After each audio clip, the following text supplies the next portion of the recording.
Hindi magawang makatulog ni Jana ng gabing iyon. Paano hindi pa rin malis sa isipan niya yung babae sa aparador. Nangangamba siya na baka magpakita na naman ito sa kanya. Nakahiga na siya sa kanyang kama, ngunit dilat na dilat pa rin ang kanyang mga mata habang nakabalot sa kumot na ulo lang niyang nakalabas. Bawat maliliit na kaluskos na naririnig niya, sa labas man o sa mismong silid niya, ay naghahatid sa kanya ng mumunting kilabot. Oo, pinalampas niya yung sa basement at bathtub, pero itong pangatlo ay hindi na. Parang may kung ano sa bahay ng mga Alvarez, parang may mali, hindi normal. May parte na naman ang kanyang utak na sumisigaw na mag-imbestiga at alamin kung bakit may mga nagpapakita sa kanya. Pero may parte rin ng utak niya na pumipigil na gawin niya yun. Paano kung magalit na naman sa kanya sina Lucinda at Alberto? Baka palayasin na naman siya at hindi na pabalikin pa. Ayaw naman niyang mangyari iyon. Isa pa ipinangako niya sa kanyang sarili na hindi na niya sisirain ang tiwala ng mag-asawa. Bumangon muli si Jana para magdasal. Nanalangin siya na sana ay maging matiwasay ang pagtulog niya ngayong gabi. Sana ay walang kahit na anong kababalaghan ang gumambala sa kanya. Walang ideya si Jana kung paano siya napunta sa lugar na ito.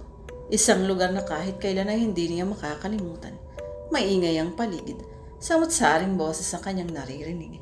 May babae, may lalaki, may nag-uusap, may tumatawa at may nagsisigawan. Dikit-dikit ang bahay at masukal ang paligid. Umaalingasaw ang mabahong amoy na nanggagaling sa kanal na ang tubig ay hindi na makaagos dahil sa tambak ng basura. Ito ang lugar kung saan siya lumaki. Paano ako napunta dito? Nagtataka niyang tanong sa kanyang sarili. Akmang maglalakad na siya palis doon nang marinig may tumawag sa kanyang pangalan. Isang babae na humahangos papalapit sa kanya. Kilala niya ito at mukha pero hindi niya alam ang pangalan ng babae. Basta sa pagkakatanda niya ay isa ito sa mga kapitbahay niya. Bakit po? Tanong ni Jana. Mabuti naman at umuwi ka na, Jana. Halika, umuwi ka na sa inyo. Ha? Bakit po? Anong nangyari? Ang nanay mo. Bilisan mo. Anong nangyari kay nanay? Biglang binalot ng pangamba si Jana. Basta umuwi ka na. Anito. Dahil sa paraan ng pagsasalita ng babae, ay nagdesisyon si Jana na huwag munang lisanin ang lugar na iyon. Bagkos ay tinahak niyang daan pauwi sa bahay nila. Inalis muna niyang takot niya sa kanyang amain na si Lando. Mas nanaig ang kagustuhan niyang malaman kung ano ang nangyari sa nanay niya. Kahit naman mas mahal nito si Lando kaysa sa kanya ng sarili nitong anak, ay mahal niya pa rin ito. Hindi niya nakakalimutan na ito na rin ang nagdala sa kanya sa sinapupunan ito ng 9 na buwan. Diyos ko, huwag naman po sanang magkakatotoo ang iniisip ko. Mangiyak-ngiyak na si Jana habang naglalakad. Iba't ibang senaryo na kasi ang naglalaro sa utak niya. Sa wakas ay nasa harapan na si Ellen ng maliit nilang bahay. Tahimik ang paligid at maliwanag sa loob. Sadyang binagan niya ang paglalakad hanggang sa makapasok na siya. Walang tao doon, kahit ang Tito Lando niya ay wala rin. Ngunit maraming upuan at may isang kabaong na nakapwesto sa gilid ng bahay. Hindi pa man niya nakikita kung sino ang nasa loob ng kabaong, ay nakaiyak na agad si Jana. Nakatakapip sa bibig niya ang kamay na nilipitan niya ang kabaong at sumilip doon. Mas lalo siyang napaiyak nang makita niya ang kanyang nanay na nakahiga doon. Nanay, palahaw niya. Sobrang sikip ng dibdib niya dahil sa nalaman. Patay na ang kanyang ina. Nanay, bakit mo ako iniwan? Sayang, hindi man lang ito nakatikim ng kaginhawahan bago ito nawala sa mundo. Hindi man lang yan napalapsap dito ang buhay na pinapangarap niya para sa kanilang dalawa.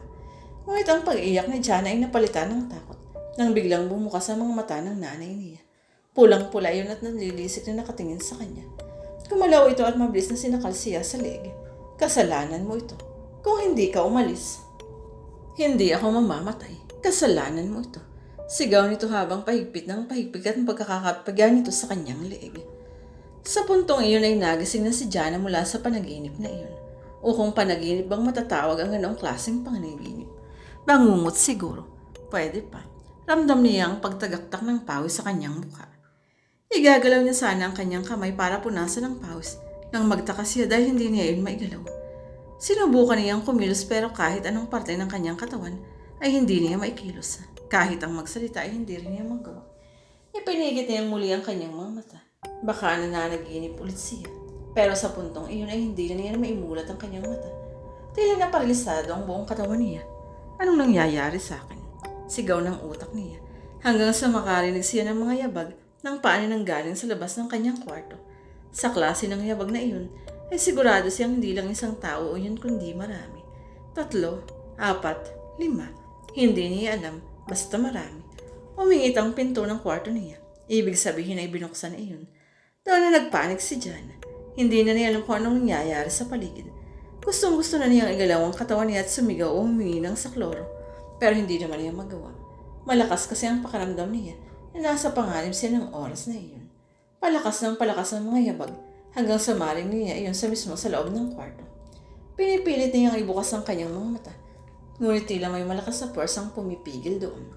May naramdaman siyang malamig na kamay na humawak sa kanyang dalawang paa at sa kanyang mga kamay. Meron ding parang nakadagan sa kanyang dibdib, kaya biglang nahirapan siyang sa paghinga. Saktong pagtigil ng mga yabag, ay naigalaw niya ng bahagya ang kanyang hiniliit. Sinubukan niya igalaw ang kanyang kamay, at naigalaw na niya iyon. Ibubukas na ba niya ang kanyang mga mata? Pero paano kung pagbukas ng mga mata niya, ay hindi niya magustuhan ang kanyang makikita? Natatakot na siya. Baka mabaliw na siya sa mga nakikita niya dito sa bahay na ito. Pero wala naman siyang pagpipilian, kaya marahan niyang ibinukas ang kanyang mga mata. Wala naman siyang nakitang kakaiba. Normal naman ang lahat. Siguro nga ipanaginip lang ang lahat ng iyon. Huminga ng malalim si Jana. Tumagilid siya ng higa at nagbalot ng kumot. Matutulog na sana ulit siya nang may biglang sumitsit mula sa kanyang likuran.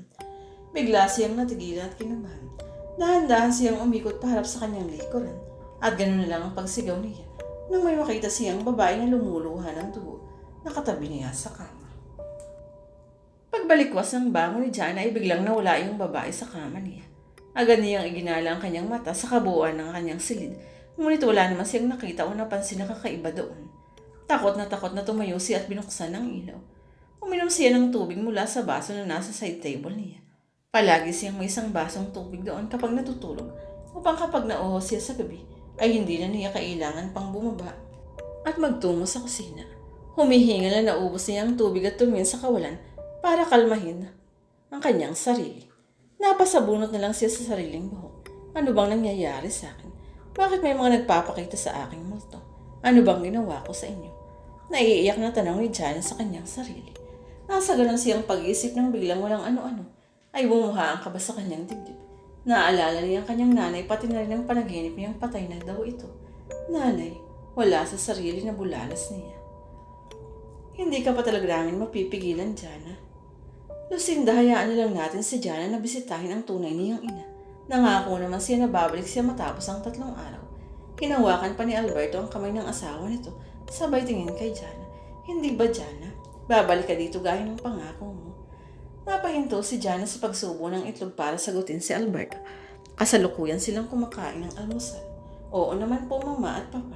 Babalikan ko kayo. Kayo na ang bago kong pamilya, kaya hindi pwedeng hindi ako bumalik dito. Aniya. Kagabi ay isang desisyon ang binuo ni Jana.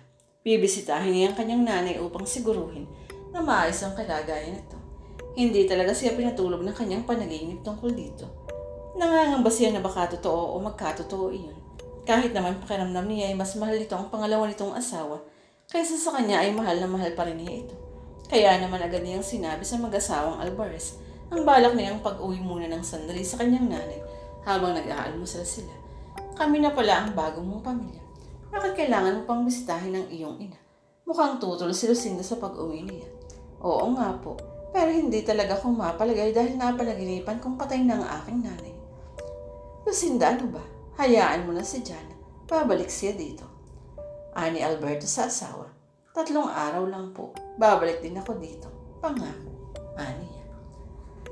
Pinara na ni Jana ang tricycle dahil bababa na siya. Nagbayad siya ng buong 50 pesos sa driver at hindi na niya kinuha pang sukli. Hindi na siya nagpahatid pa kay Homer kahit nagpupumilit si Lucinda at hindi ito papayag na bumiyahe siyang mag-asa. Pagbaba niya sa bungad ng squatters area, ay automatikong napangiti si Jana. Matagal-tagal din siyang nawala dito, ngunit wala pa rin pinagbago ang naturang lugar. Ganoon pa rin ito nang umalis siya rito.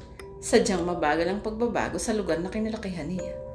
Nagsimula na siyang maglakad papunta sa bahay nila kahit may kaba sa kanyang dibdib. Panay ang usal niyang dasal na sana ay walang masamang mangyari sa kanyang nanay. Halos lahat ng tao na madaanan niya ay napapatingin sa kanya Marahil ay pamilyar pa rin sa mga ito ang mukha niya. Isa pa sa ganda ng bihis niya ay talagang pagtitinginan siya. Ganoon naman sa lugar nila. Kapag may taong magandang suot, parang artista na ang tingin ng mga ito doon. Sino ba yan? Parang pamilyar ang mukha. Oo nga, baka galing ng abroad. Kilala ko yan. Iyan yung anak ni Sonia. Siya nga ba? Naku, oo nga. Iyan yata yung naglayas. Dinig na dinig ni Jana ang bulungan ng mga babaeng nag-uumpukan para magchismisan. Nagpatuloy lang siya sa paglalakad at hindi inintindi ang mga iyon. Jana, ikaw na nga ba yan? Oo nga, ikaw nga. Gulat na gulat si Jana nang bigla siyang salubungin ng isang matabang ali na medyo may edad na. Pilit na kinilala ni Jana ang naturang babae hanggang sa matandaan nito. Aling Tasing, ako nga po ito, si Jana. Kumusta po kayo? Bati ko. Okay lang naman ako. Saan ka ba galing na bata ka? Ang chismis dito sa atin ay naglayas ka daw. Ano ba talaga ang nangyari sa iyo, ha? Alam ni Jana na sasagap lang ng chismis si Aling Tasing sa kanya, kaya mis naman buti niyang hindi sagutin ang tanong nito. Mahabang kwento po eh. Si nanay nga po pala, nasan po siya? Inihanda niya ang sarili sa kung ano mga isasagot nito sa kanya. Napakamot ang matabang ali sa likod ng ulo nito. Naku, ikaw na lang ang umulang kung anong nangyari kay Sonia. Umuwi ka na sa inyo para makita mo. Nangyari? May nangyari kay nanay. Basta, umuwi ka pa makita mo. Sige, dyan ka na. Welcome back nga pala. Sige po, salamat. Nagmamadali na tinahak ni Jana ang daan papunta sa kanila. Kulang na lang ay tumakbo siya para makarating doon. Naabutan niya na nakabukas ang pinto ng kanilang bahay. Kaya naman tuloy-tuloy lang siyang pumasok at hinanap agad ng kanyang nanay. Nanay, asan po kayo? Nagpaikot-ikot siya sa loob ng bahay, ngunit hindi niya ito nakita. Nagulat na lang siya nang makita niya si Lando na nasa bungad ng pintuan. Nakangisi na tumarang demonyo habang nakatingin sa kanya. Bigla tuloy siyang kinilabutan kaya napaatras siya. Bumalik sa alaala niya nang tangkain siya nitong halayin. At buhay pa pala ito matapos na itong pukpukin ng panghilod sa ulo.